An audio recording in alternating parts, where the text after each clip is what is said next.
ನಮಸ್ಕಾರ. ದಿನಾಂಕ 4 ಮಾರ್ಚ್ 2025ರಂದು ಜೋಯಿಡಾ ತಾಲೂಕಾ ಕನ್ನಡ ಸಾಹಿತ್ಯ ಸಮ್ಮೇಳನವನ್ನು ನಂದಿಗದ್ದೆ ಗ್ರಾಮ ಪಂಚಾಯತಿ ವ್ಯಾಪ್ತಿಯಲ್ಲಿ ಇಟ್ಟುಕೊಂಡಿದ್ದೇವೆ. ಜೋಯಿಡಾ ತಾಲೂಕಿನ ಗಡಿಭಾಗವಾದ ನಂದಿಗದ್ದೆಯಲ್ಲಿ ನಾವು ಈ ಸಮ್ಮೇಳನವನ್ನು ಮಾಡ್ತಾ ಇದ್ದೇವೆ. ಜೋಯಿಡಾ ಅಂತಂದರೆ ಹಲವು ಭಾಷೆಗಳ ಒಂದು ಒಕ್ಕೂಟ ಥರ ಇದೆ. ಬೇರೆ ಬೇರೆ ಭಾಷೆಗಳು ಇಲ್ಲಿ ಒಡನಾಟದಲ್ಲಿ ನಾವೆಲ್ಲ ಇದ್ದೇವೆ. ಅಂಥ ಸಂದರ್ಭದಲ್ಲೂ ಕೂಡ ಕನ್ನಡವನ್ನು ಉಳಿಸುವಂಥ, ಕನ್ನಡವನ್ನು ಬೆಳೆಸುವಂಥ ಕೆಲಸವನ್ನು ನಾವೆಲ್ಲ ಸೇರಿ ಮಾಡ್ತಾ ಇದ್ದೇವೆ. ತಾಲೂಕಾ ಆಡಳಿತ ಮತ್ತು ಸರ್ಕಾರ ಮತ್ತು ಎಲ್ಲ ಸ್ನೇಹಿತರು, ಜನಸಾಮಾನ್ಯರು ಎಲ್ಲರೂ ಸೇರಿ ಈ ಒಂದು ಕನ್ನಡ ಸಾಹಿತ್ಯ ಸಮ್ಮೇಳನವನ್ನು ಯಶಸ್ವಿ ಮಾಡಬೇಕು ಅಂತೇಳಿ ನಾನು ತಮ್ಮಲ್ಲಿ ಪಂಚಾಯತ್ ಪರವಾಗಿ ವಿನಂತಿಯನ್ನು ಮಾಡಿಕೊಳ್ತೇನೆ.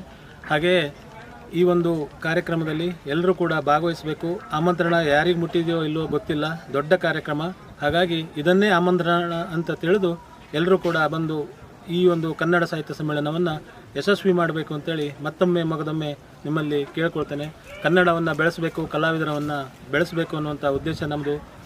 ಜೈ ಹಿಂದ್, ಜೈ ಕರ್ನಾಟಕ.